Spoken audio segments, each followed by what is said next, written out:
O Senhor esteja convosco. Ele está no meio de nós. Proclamação do Evangelho de Jesus Cristo, segundo Mateus. Glória a vós, Senhor. Naquele tempo, disse Jesus aos seus discípulos: quando o Filho do Homem vier em sua glória, acompanhado de todos os anjos, então se assentará em seu trono glorioso. Todos os povos da terra serão reunidos diante dele, e ele separará uns dos outros, assim como o pastor separa as ovelhas dos cabritos, e colocará as ovelhas à sua direita e os cabritos à sua esquerda. Então o rei dirá aos que estiverem à sua direita: vinde, benditos de meu Pai, recebei como herança o reino que meu Pai vos preparou desde a criação do mundo. Pois eu estava com fome e me destes de comer, eu estava com sede e me destes de beber, eu era estrangeiro e me recebestes em casa, eu estava nu e me vestistes, eu estava doente e cuidastes de mim, eu estava na prisão e fostes me visitar. Então os justos lhe perguntarão: Senhor, quando foi que te vimos com fome e te demos de comer, com sede e te demos de beber? Quando foi que te vimos como estrangeiro e te recebemos em casa, e sem roupa e te vestimos? Quando foi que te vimos doente ou preso e fomos te visitar?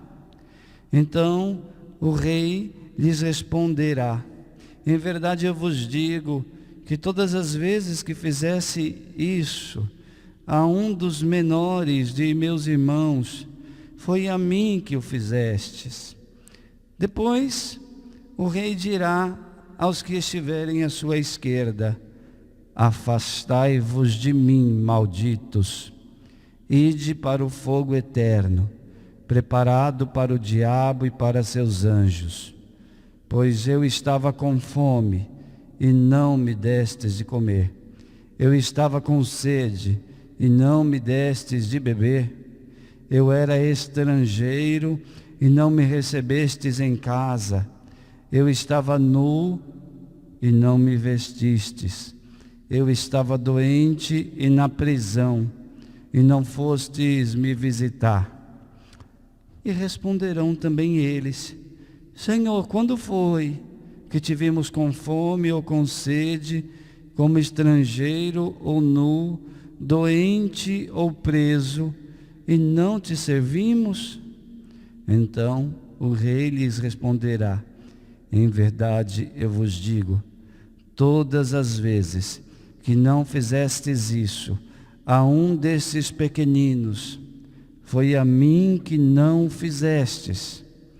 Portanto, estes irão para o castigo eterno, enquanto os justos irão para a vida eterna. Palavra da salvação. Glória a vós, Senhor. Pode sentar-se.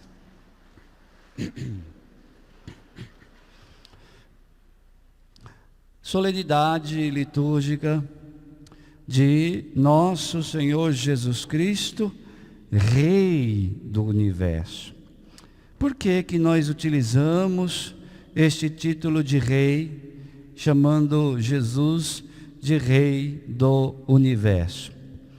O título Rei era, no contexto bíblico, além de ser aplicado ao monarca, o título Rei era e é aplicado também ao próprio Deus, mas também ao seu enviado, que nós chamamos de Filho do Homem.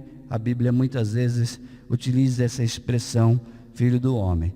Então o título Rei, no contexto bíblico, é aplicado nessas duas situações: ao próprio Deus ou ao seu enviado, o Filho do Homem, com o qual Jesus se identifica. Que Em última análise, essa palavra rei, ela tem o significado de salvador, não um administrador político, mas um salvador, um Messias, um escolhido, um enviado de Deus, um salvador que é pastor. As leituras que nós lemos no Antigo Testamento, a leitura do Antigo Testamento mostrava isso, que Deus apacentaria o seu povo como um pastor que apacenta o seu rebanho. Pois bem, tem esse sentido. O rei, em última análise, significa o salvador, não um líder político. Por isso, a melhor imagem que nós podemos ter quando pensamos em Jesus rei, já que nós estamos falando de um salvador, de um pastor, não é a de um rei sentado no seu trono. Porque quando nós imaginamos um rei sentado no seu trono, com uma coroa belíssima, nós estamos imaginando um líder, um governador. E aqui nós estamos falando de Jesus pastor, de Jesus salvador. Então a melhor imagem que nós podemos ter de Jesus rei do universo, não é sentado num trono de glória, e sim de um rei que salva, o rei é o salvador, portanto de um rei que salva através da cruz. E então, a imagem que mais corresponde ao Cristo Rei é a de Cristo com uma coroa, mas com uma coroa de espinhos, num trono, mas o trono é o alto da cruz, onde ele exerce a sua realeza, se oferecendo para nos salvar através do sacrifício de si mesmo. E assim que ele quer estender o seu reinado sobre nós. Nesse sentido, ele quer estender a sua salvação, ele quer estender o seu reinado sobre nós, a partir da cruz e através da cruz. Ele quer hoje ainda estender o seu reinado sobre nós. Significa que a cruz, que a obra da cruz, não ficou congelada lá no passado, há 2000 anos atrás, estancando os seus efeitos só para aquele momento da crucifixão e morte do Senhor. A obra da cruz continua viva e operante, exercendo efeitos hoje. Daquela árvore da cruz brotou um fruto, assim como a árvore dá um fruto, as árvores dão fruto, assim da árvore da cruz brotou o fruto do derramamento do Espírito Santo. É o fruto excelente que a árvore da cruz oferece não só no passado, mas oferece ainda hoje para nós.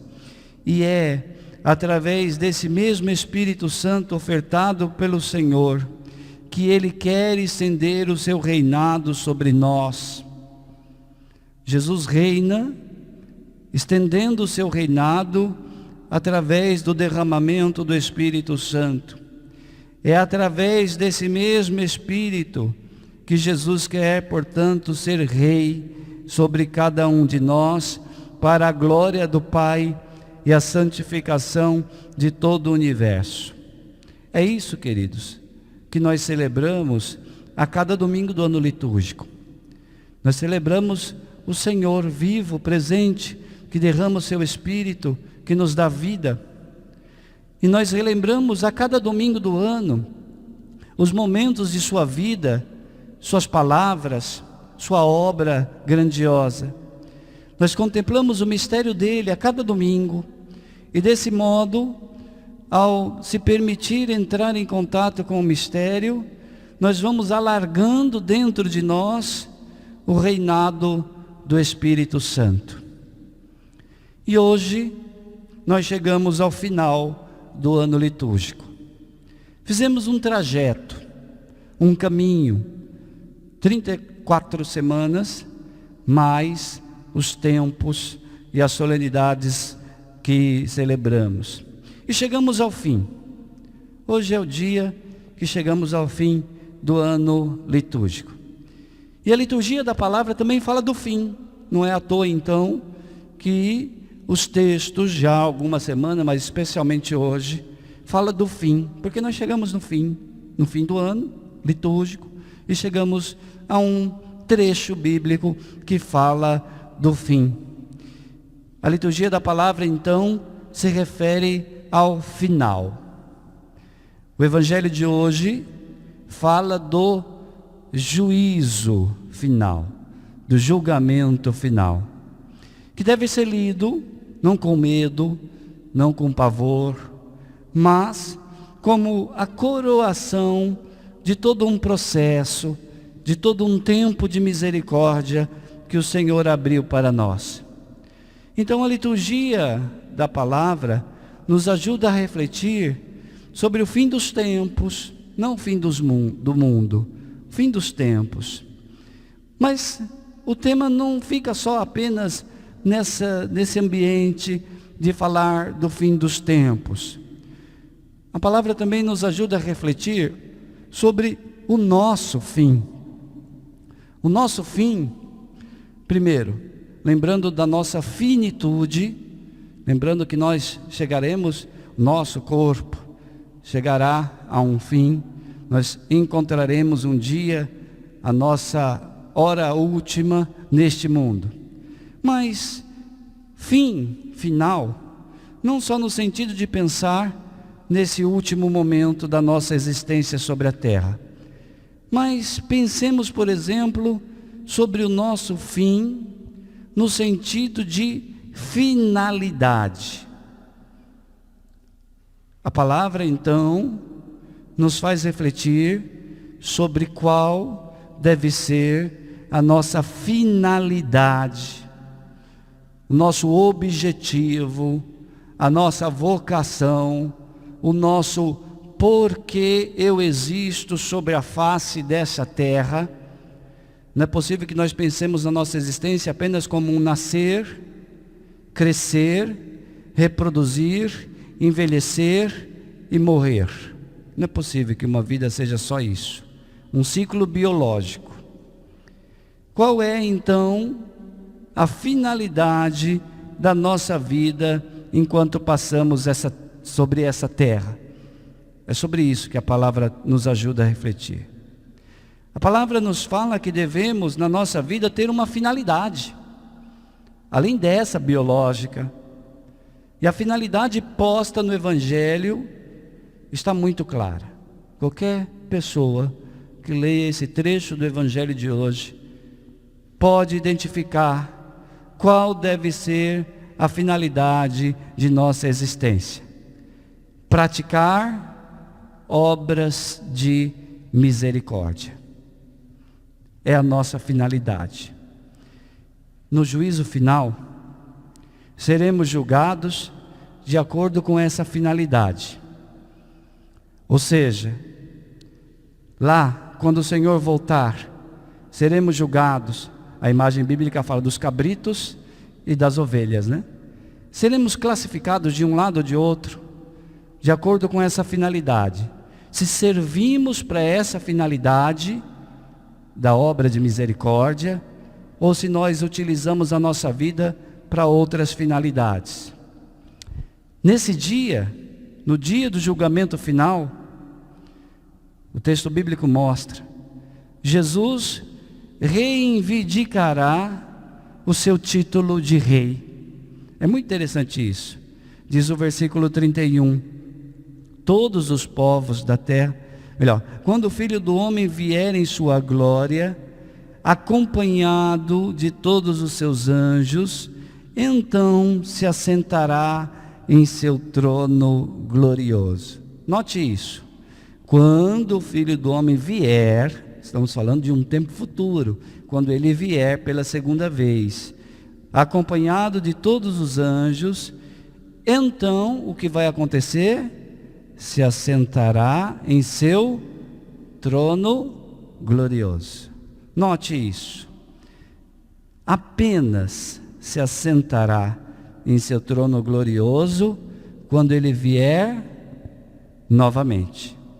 Então sim, ele reivindicará o seu título de rei, do rei que governa todas as coisas, mas somente quando chegar o momento do juízo final. Como assim? Por que somente no juízo final que ele vai reivindicar o seu título de rei e vai assentar-se no seu trono? Por que só no final? Porque Jesus já não usa desse título nesse momento. Porque no tempo presente, ele preferiu se identificar com os pequenos e com os pobres. Por isso que ele não assume o título real, nem se senta no seu trono de glória, porque hoje ele preferiu se identificar com os pequenos e pobres. Diz o versículo 40. Então o rei lhes responderá: em verdade eu vos digo que todas as vezes, note isso, todas as vezes que fizesse isso a um dos menores de meus irmãos, foi a mim que o fizestes. Jesus se identifica com o menor dos irmãos.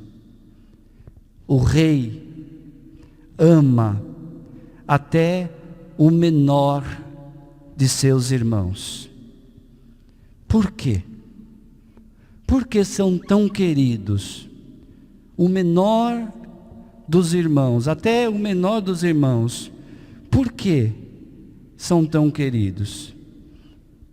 Queridos, Jesus se identifica com o menor dos menores. Ou seja, ele se identifica com aqueles que sofrem, aqueles que passam sede, os que são despojados de suas vestes. E aqui não se trata apenas de despojar-se de vestes, do ponto de vista roupa, mas também despojados de sua dignidade. Porque Jesus, assim como eles, no caminho da cruz, foi maltratado, foi despojado de suas vestes. No alto da cruz, ele teve sede e foi condenado com uma sentença injusta. É por isso que ele se identifica com esses. Mesmo assim, ele abria para todos nós o reino dos céus. Então ouça agora de maneira nova este mesmo versículo e coloque essas palavras no seu coração. Em verdade eu vos digo que todas as vezes que fizestes isso a um dos menores dos meus irmãos, foi a mim que o fizestes. Imagine Jesus com sede, maltratado, sofrido. Imagine ele e Jesus dizendo: todas as vezes que vocês acudiram a alguém nessa situação, foi a mim que vocês acudiram. Trata-se então de um chamamento. O Senhor nos chama a isso de maneira decisiva, não podemos mais protelar. Um chamamento que nos indica que, servindo os pobres, os excluídos, os marginalizados, é a Ele que estamos servindo. E a pergunta que não quer calar: tem sido esta a finalidade da sua vida? A finalidade da nossa vida deve ser então o amor a Deus e aos homens. A Deus e aos homens. Nunca amar Deus sem os homens e nunca amar os homens sem amar a Deus.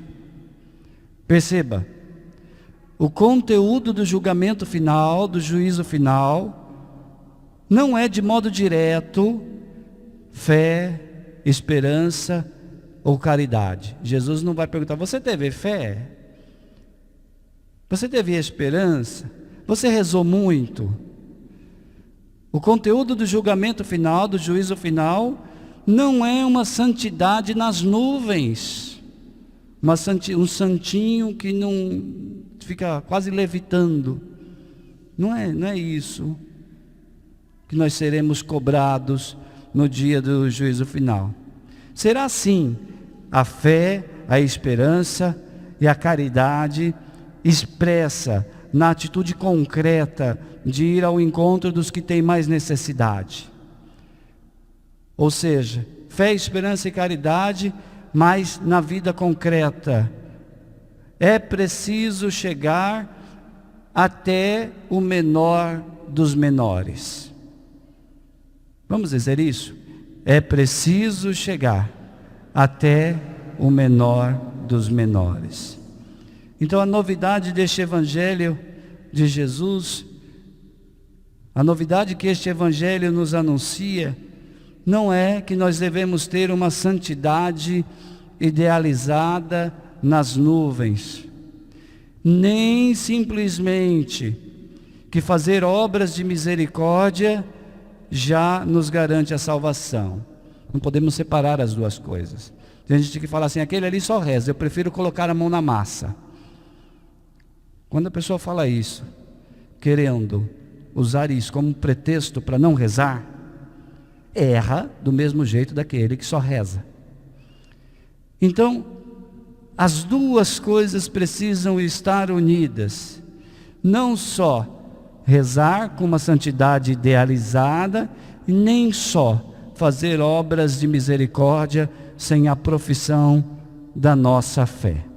A novidade está em identificar Jesus com os olhos da fé nos irmãos mais necessitados. Identificar Jesus no menor dos menores. Não é a caridade que salva. O que salva é identificar Jesus nesses, nos menores, nos mais necessitados. E ter a atitude de servir o Rei nesses irmãos mais empobrecidos. Portanto, um gesto concreto, cheio de caridade e de fé. Isso que é indispensável para a tua salvação.